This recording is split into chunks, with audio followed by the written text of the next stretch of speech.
খাগড়াছড়ির মাটিরাঙ্গা উপজেলায় বিএনপিতে যোগ দিয়েছেন আওয়ামী লীগ জাতীয় পার্টি ও জাতীয় নাগরিক পার্টির ৫ শতাধিক নেতাকর্মী।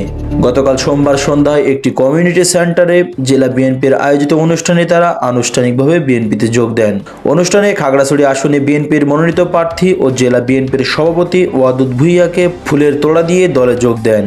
বিএনপিতে যোগ দেওয়া নেতাদের মধ্যে রয়েছেন নিষিদ্ধ আওয়ামী লীগের মাটিরাঙ্গা পৌর শাখার সাবেক সাধারণ সম্পাদক মোহাম্মদ সাইফুল ইসলাম, জাতীয় পার্টির পৌর সাধারণ সম্পাদক মোহাম্মদ আলাউদ্দিন এবং এনসিপির উপজেলা কমিটির সদস্য লিটন বিশ্বাস।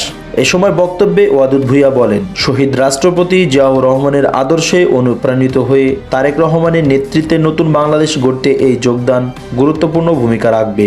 তবে জাতীয় পার্টি ও এনসিপির স্থানীয় নেতারা দাবি করেছেন, যোগ দেওয়া অধিকাংশ ব্যক্তি তাদের দলের সক্রিয় সদস্য নন এবং তাতে তাদের রাজনৈতিক কর্মকাণ্ডে তেমন প্রভাব পড়বে না। ডিয়ার ভিউয়ার্স, এ বিষয়ে আপনি কি মনে করেন অবশ্যই কমেন্টে জানাতে ভুলবেন না।